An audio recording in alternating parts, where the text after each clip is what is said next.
Welcome to the Ideas by Mike podcast with your host, Mike Milligan. I am excited today to introduce our audience to Adam Dell. Adam is a serial entrepreneur.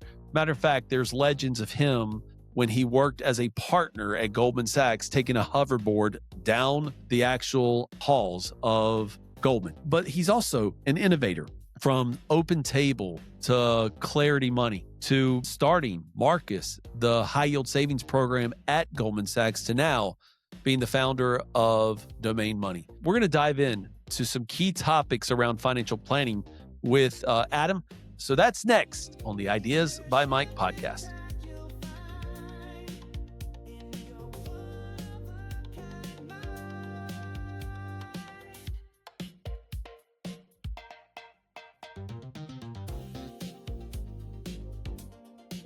Welcome back to the Ideas by Mike podcast. I'm your host, Mike Milligan. It's a pleasure to have Adam Dell on the podcast today. He's the founder of Domain Money, among many other entrepreneurial adventures he's had over his lifetime. We're going to talk about some of those today. But Adam, first of all, I want to welcome you to the Ideas by Mike show. Thanks for having me. Great to be here. Adam, let's start where we are today. Let's start with Domain Money and talk about what your vision was for creating Domain, and then maybe how it's even morphed a little bit over the last couple years. So let's start with Domain. Sure. Domain is a wealth management solution designed to serve the mass affluent segment that is traditionally poorly served or ignored by the traditional RIA sector. There are about 20 million people out there who are high earners, but have not yet accumulated enough assets to be of interest to a traditional wealth advisor. And what are those people to do?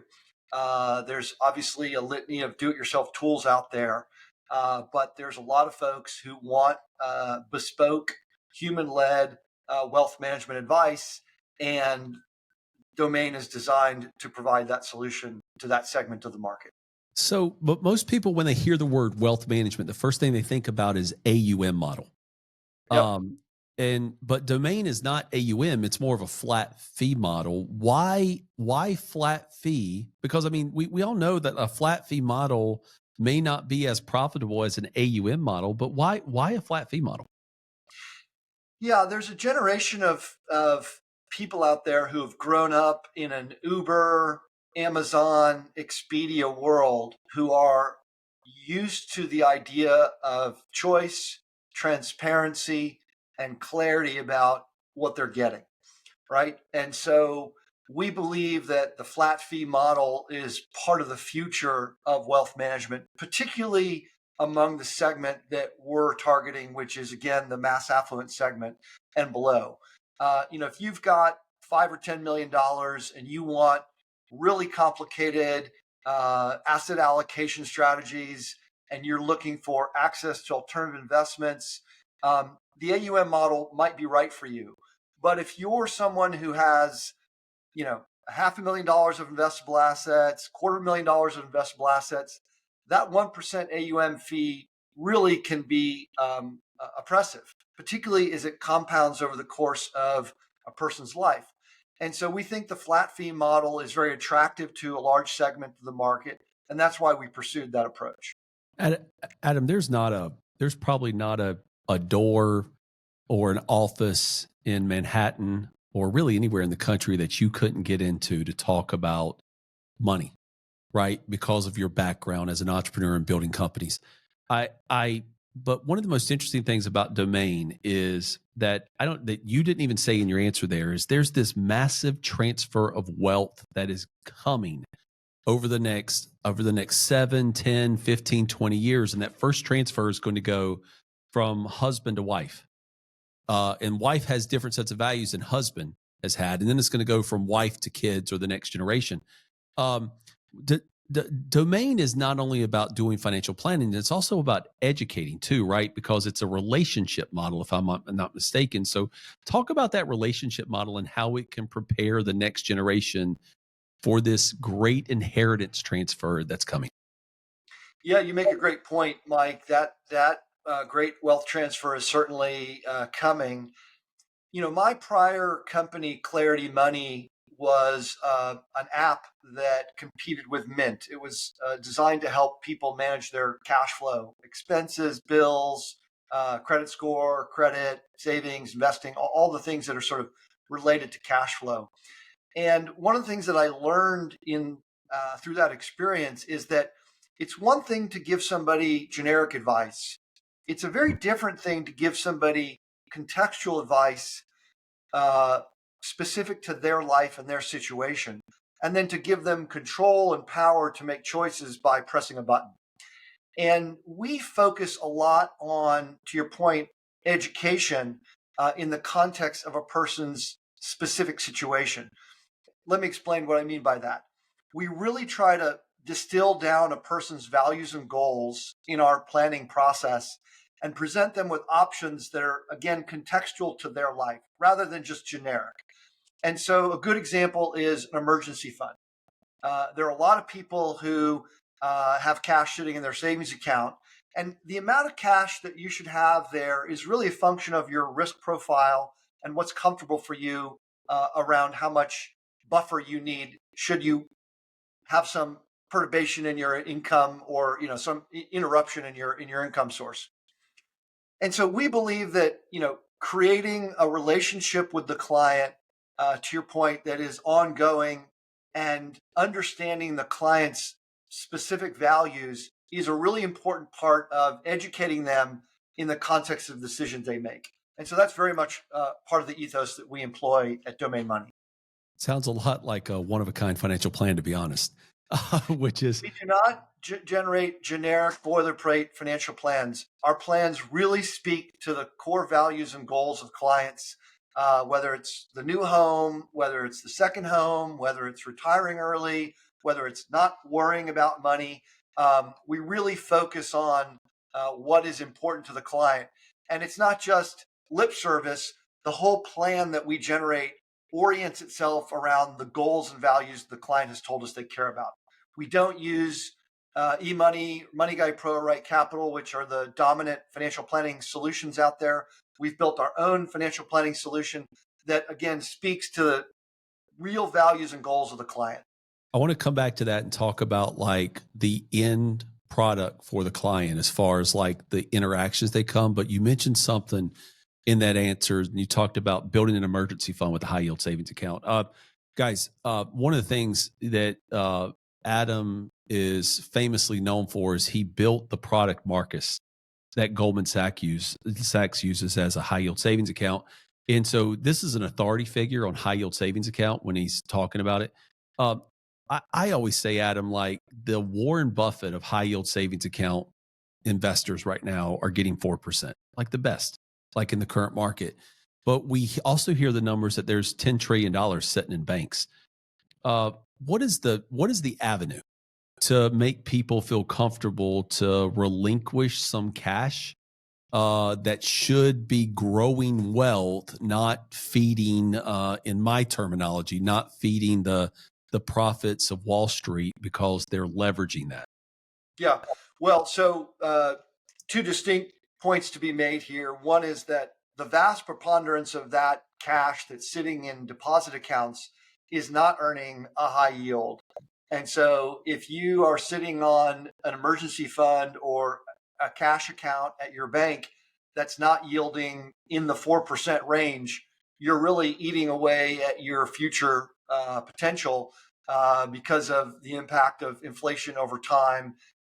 Your cash needs to be earning a meaningful yield, and certainly a high yield savings account from a place like Marcus by Goldman Sachs or other firms like Ally are great places to put that cash. So being mindful of where that cash lives and the yield it's generating is really critical. So let's go back. That's a great response. It's what we talk about with clients all the time because people tend to go too conservative too fast in their life. They start seeing the numbers get bigger in their portfolio, and when one of the biggest opportunities lost in life and building wealth is not staying invested over the long term.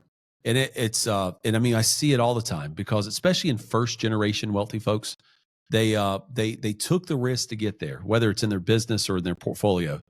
And then when they get to a point or they get to a perceived number that they think they've made it, all of a sudden they go ultra conservative. And that's not like the heart of what a real financial plan is. A real financial plan is there to continue building wealth, because the only way to keep up with real inflation is to build wealth. Which that gets back to the relationship side and the technology piece of Domain. You're bringing. I mean, you're not a financial planner. You're not. I mean, you're and at the heart of it, you have done financial planning for yourself and your family, but you don't have like FINRA license and SEC license and all that. What is so you partnering and building Domain is more about the tech piece and giving your team opportunities to build. But talk about that tech piece, because this is the part that people really don't get about how you talked about e-money. You talked about a lot of other programs that financial advisors use, but talk about the customness that is built into Domain's platform. Yeah, our financial planning solution is delivered digitally through our platform, and it's presented in a very straightforward manner. It's not 60 pages of charts and graphs and Sharpe ratios and Monte Carlo simulations. It is presented to the client, to the point I made earlier, in the context of the values that they care about. We want to buy a new home. We want to retire by 60. We don't want to worry about cash flow. So our plans live in the context of the client's values, and they're presented in a way that gives the client an actionable step to take to achieve that goal. So let's take, purchasing a new home.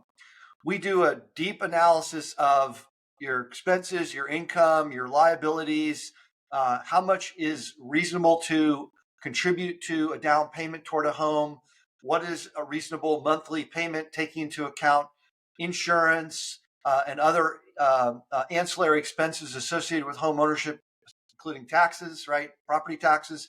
And we give people a realistic number that is achievable for both a down payment and then a monthly payment to cover. Recognizing that a bank will probably lend you more than you can afford to pay, right? And so we try to craft a home affordability, again, in the context of a person's real life. Hey, we want to take a vacation every year. Hey, grandma has some medical expenses that we need to cover. Hey, our son has some special needs and needs some extra care after school. All of those things are essential to understand around something as ongoing as home affordability, because of the monthly payments associated with your mortgage, insurance, taxes, all those things, maintenance, etc. So and so we try to present those concepts in context and give people the ability to track their progress toward their goal. So if the first step in that home affordability goal is to save enough for a down payment, we give you that number. We give you basically a tracker to see the progress you've made toward that goal. And that presence of mind, being able to pull up your dashboard, see all of your accounts in one place, see how you're spending each month, see how much you have excess to contribute to that home affordability goal. That's a real accountability resource, rather than just, hey, let me call up my financial advisor and talk to them. What is financial planning at its core? It's really discipline in action, right? It is the application of sticking to a goal and sticking to a set of behaviors that allow you to achieve that goal and monitoring your progress toward it. Much like dieting or exercise, it requires ongoing attention. And so our plans are designed to be interactive and help you track your progress toward those goals, rather than being static one-time events that, you're delivered this written document and you go off and your job is to figure out how to achieve it. We view our job as one of a relationship with the client to help them stay on track and coach them along the way to achieve those milestones to ultimately get to their end goal. Amazing. That's a financial planning being a discipline right, to get you to your goals is an absolutely amazing concept. We're kind of on this cusp of as we're looking down into 2026, we're on this cusp of like in the financial advisory, financial planning world of like who really brings value to the relationship. That question is being asked more and more and more because over the last 25, really 30 years, when assets under management's exploded, the real value has been the client's assets.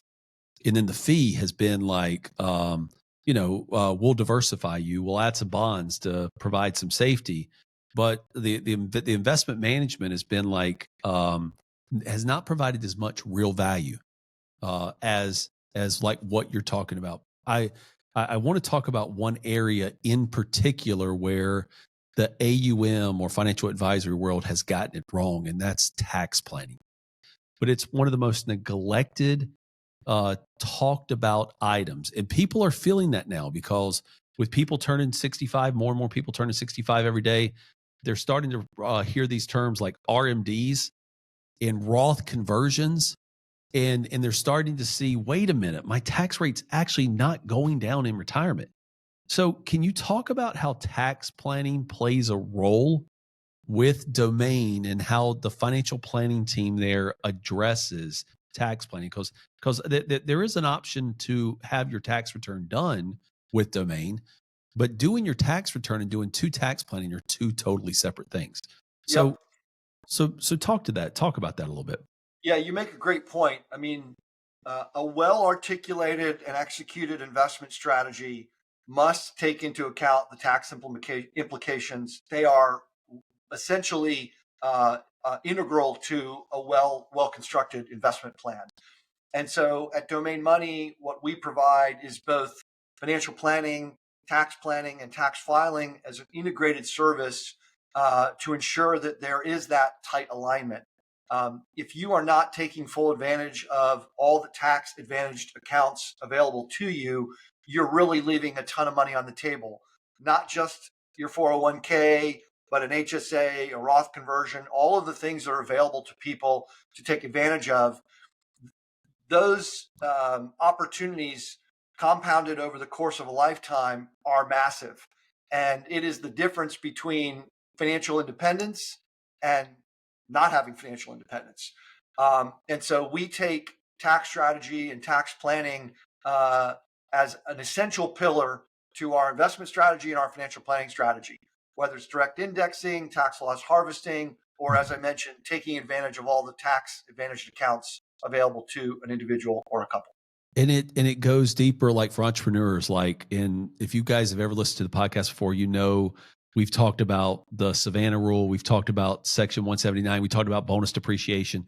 There's so many things that are lost along the way. You mentioned HSAs, right? We are huge advocates for people to first contribute all the way up to the match, then max your HSA next, then come back to your 401k if you've got the ability to do that, because that HSA is that thing that has triple tax advantages: pre-tax going in, tax deferred growth, tax free coming out. And many people forget that, and it can be invested in the S&P 500 or any investment long term. And the great thing is if you keep those receipts, right, over the years, if you don't take the money out and keep the receipts, oh my gosh, you got this tax-free pile of money sitting there that can be used to buy that vacation home in retirement. It can just do so much for you. It can leverage your child's business. You can do so much with that. And so I'm glad to hear that Domain is taking a stance that tax planning should be part of the whole financial planning. I'm going to go to the other side of it though, because tax planning being the biggest expense, the biggest wealth drain is long-term care, end of life expenses. How does the financial planning kind of address that? Because we're not talking about long-term care insurance. We're talking about real planning here. Yep. So elder care is a major component to what we do. Now, if you're 32 and you don't have aging parents, or you have parents who have, provided for their elder care themselves, it's less of a consideration. But if you're 55 and you have elderly parents who have not, you've got a potentially meaningful obligation on your hands to help take care of your parents, not the least of which you then have to deal with your own elder care, right? And so that is a major expense long term in a person's life.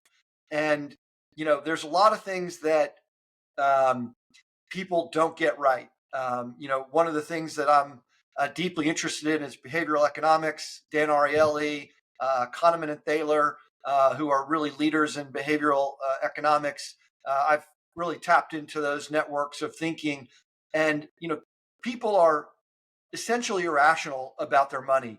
They wildly overestimate their chances of success, and they radically discount the odds that they will fail or that they'll have some major life event that will set them back. Nobody wakes up and says, one day I'm going to break my leg and I'm going to be out for 6 weeks.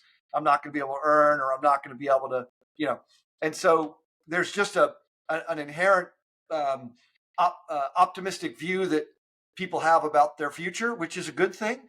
But at the same time, it's not always taking into account the realities of what their life will look like. And invariably, we're all going to get old, we're all going to get sick, and we're all going to die. As uncomfortable as that is to acknowledge and plan for, we should.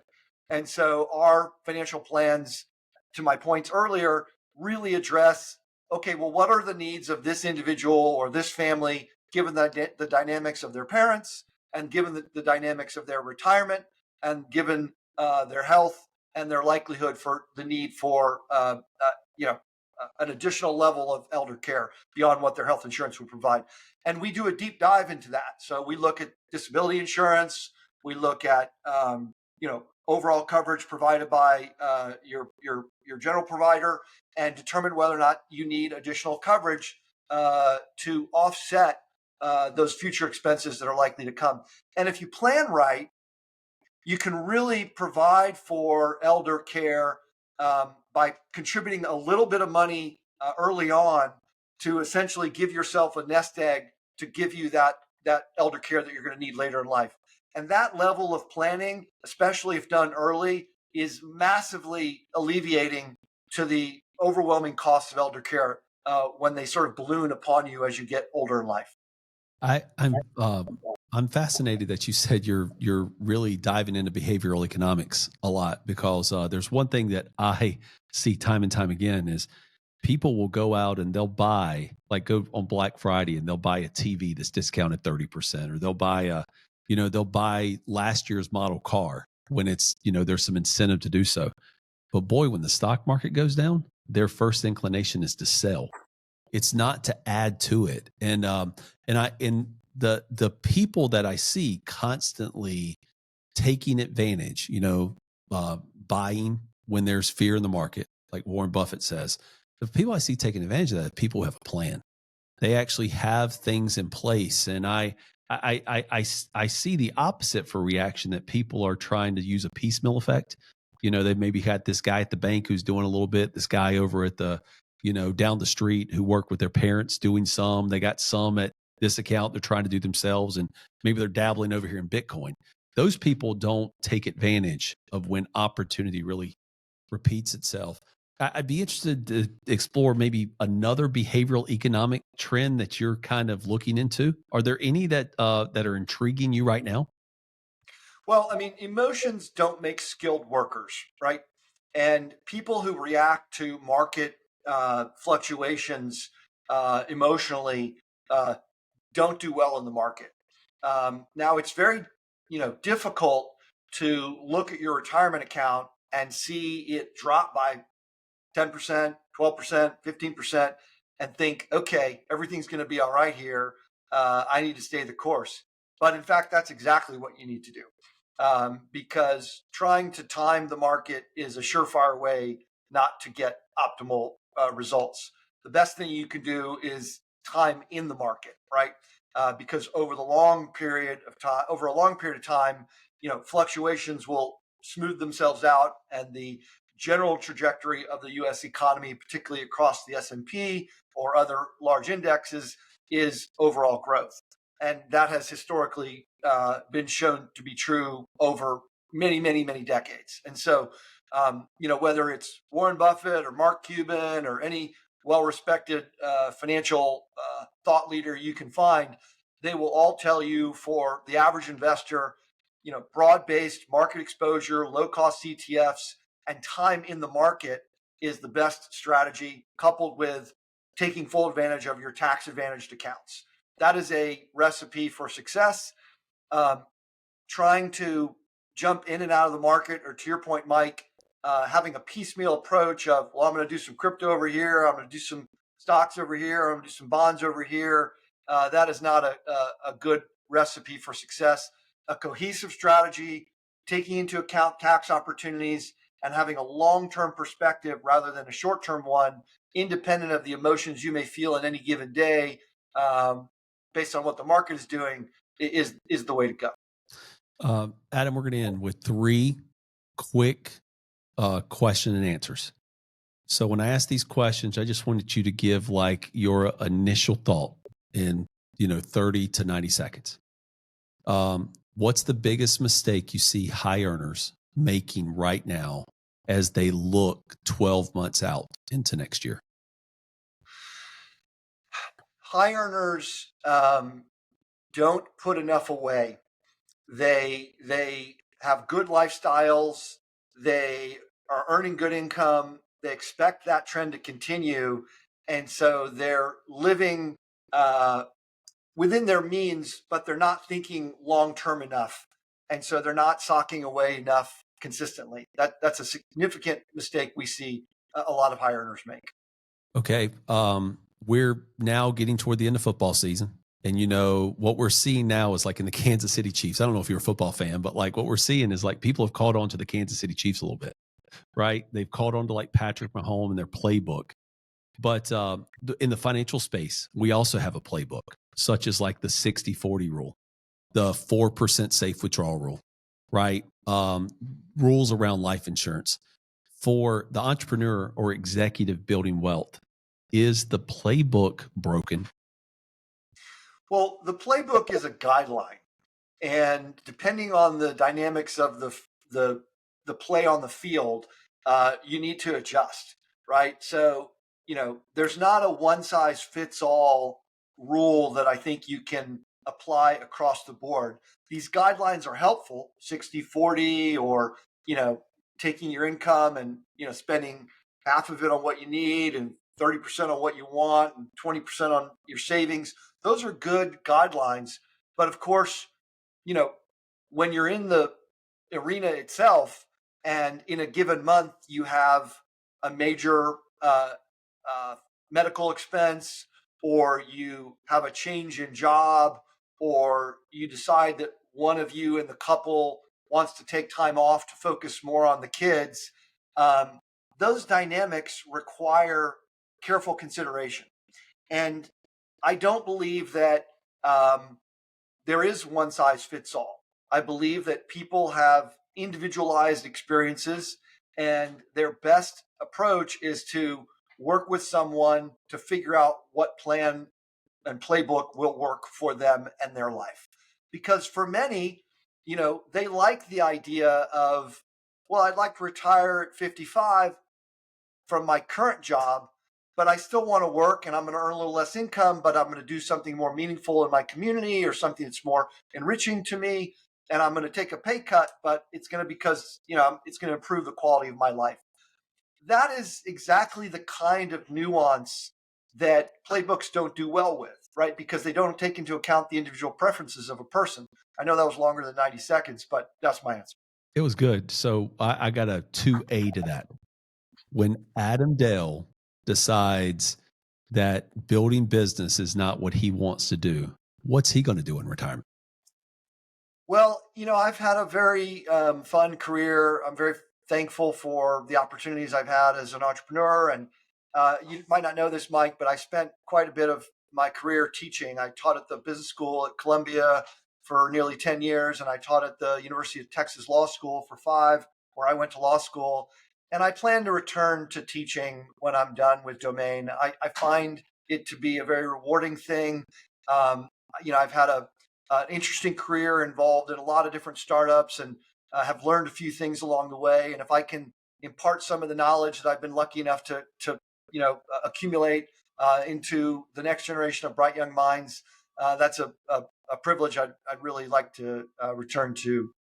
I actually didn't know that you were on college campuses teaching. And something you probably don't know about me is I'm an adjunct at Old Dominion University. Cool. I teach principles and ethics of financial planning, and I do the capstone for graduating seniors who are looking to qualify to take the CFP exam. So that's intriguing. I mean, no wonder we're starting to like each other so much. We have this education slant. Guys, if you want to learn more about how you can if you want to learn more about the financial planning offerings through Domain, you can reach out to us at One Oak Financial. That's the number one, oakfinancial.com. On the contact us page, just send your contact information, and we will, one of our team members will be happy to connect you with one of the highly trained certified financial planners so that you can build that one-of-a-kind financial plan that's unique to you, that's meant to have a purpose-driven life or give you a purpose-driven life. Adam, thanks for coming on the Ideas by Mike podcast today. I appreciate you, and I appreciate the partnership. Thanks for having me. I appreciate the time. Thank you for joining us today on the Ideas by Mike podcast. This has been Mike Milligan, your host, where I look to bring real world conversations with you of people changing the game in the financial planning, investment, and retirement income space. If you want to reach out to our firm to learn more, you can go to oneoakfinancial.com. That's the number one, oakfinancial.com. One Oak Financial is a nationwide firm here to help you build a one-of-a-kind financial plan for your one-of-a-kind life. CFP Board owns the marks CFP, Certified Financial Planner, and CFP in the United States. As a reminder, Mike Milligan Certified Financial Planner is an investment advisor representative of Advisory Alpha LLC, an SEC registered investment advisory firm. All opinions expressed by me or our guests are solely our own opinions and do not reflect the opinions of Advisory Alpha. This recording is for informational purposes only. It should not be relied on for investment,